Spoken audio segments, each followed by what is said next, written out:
Good morning students. Today I will teach class 9 chapter 5 the fundamental unit of life. In previous lecture we had studied about the part of cell as well as the previous knowledge which we already know or studied in the previous classes. In today's lecture I will continue with the parts of cell.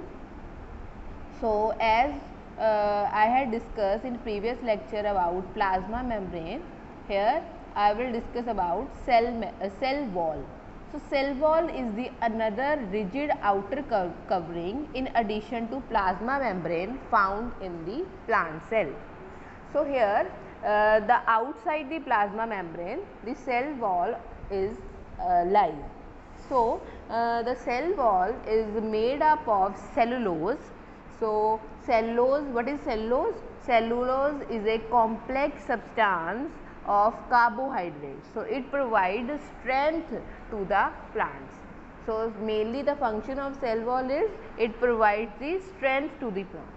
So, here the functions of cell wall, that is cell wall permits the cell of plant, fungi and bacteria to withstand very dilute external media without busting. What does it mean?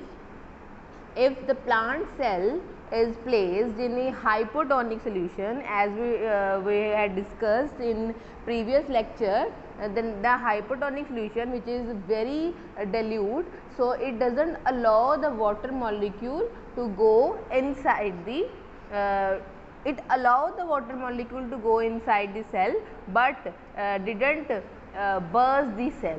So, cell will swell, but the bursting does not take place. So, in such cases the cell take up the water by the process of osmosis. The cell swells up, but the cell wall exert equal pressure against the swollen cell, so which prevent the bursting of the cell.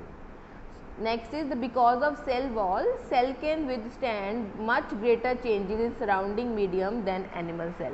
So, as we know, the animal cell has not cell wall. So, the advantage of having cell wall, so it can help to withstand with the greater changes in the surrounding for plant cell. So, here the next term is plasmolysis. So, the plasmolysis is when a living plant cell loses water through osmosis, there is a shrinkage or contraction of contents of the cell away from the cell wall.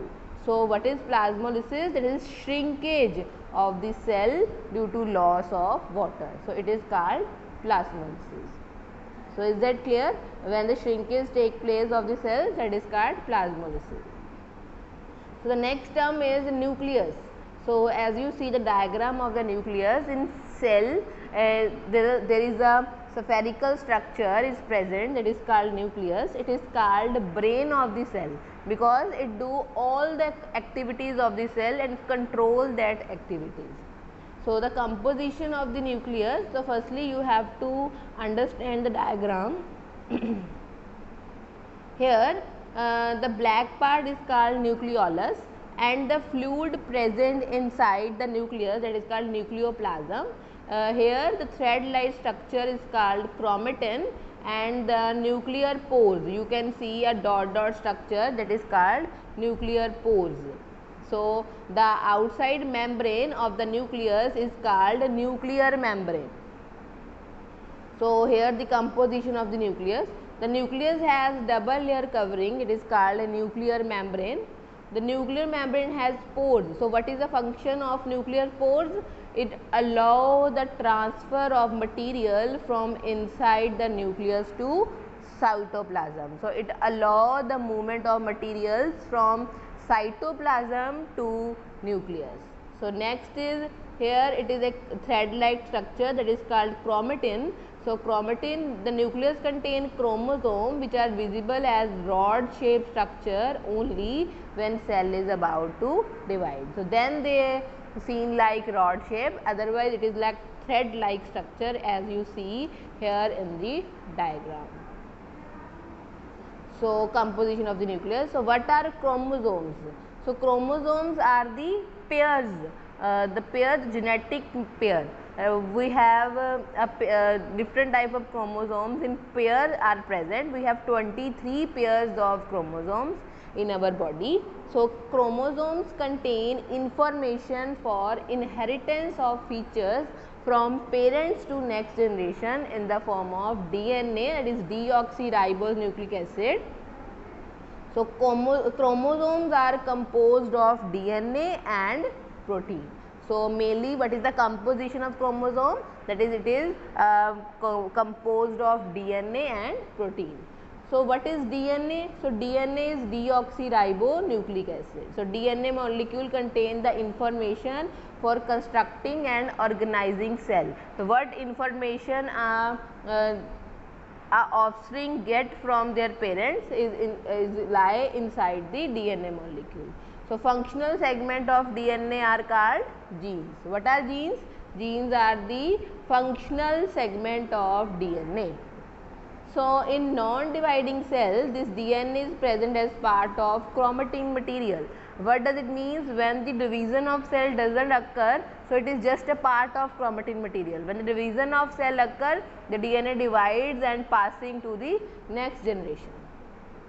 So chromatin material is visible as entangled mass of thread-like structure as you see in the diagram. Whenever the cell is about to divide, the chromatin material gets organized into chromosomes and perform cell division. So chromatin material perform the function of cell division.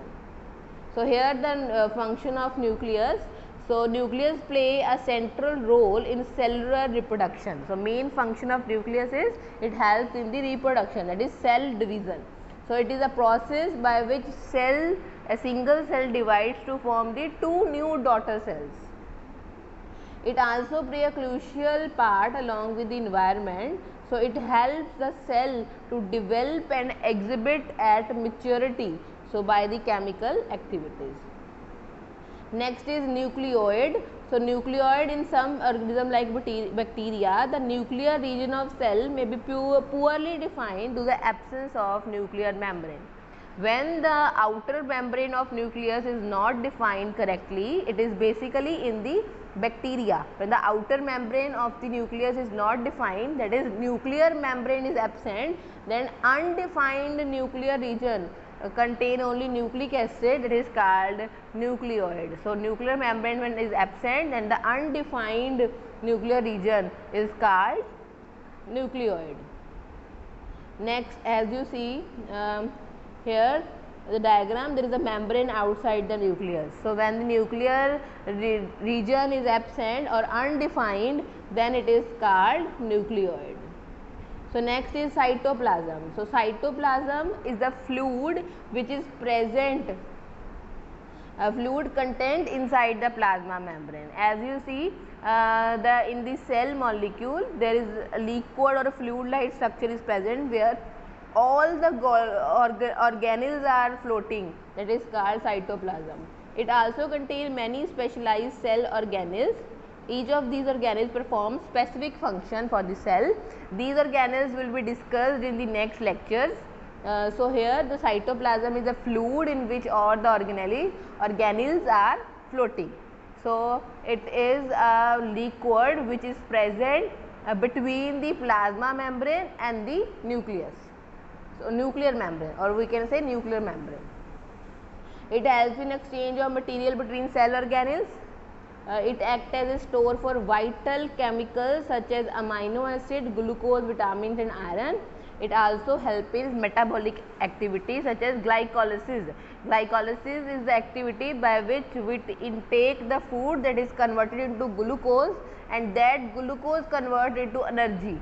So this process is glycolysis. So glycolysis is the process of lysis, means splitting of glucose molecule into energy of the molecule. So here we had discussed about the cell wall, nucleus, and the last is cytoplasm. So here it is the outer structure of the cell molecule. In the next lecture we will discuss about the cell organelles which are floating or which are present in the cytoplasm. So each organelles perform different function, and one by one we will also learn about the different function of the these organelles. Thank you.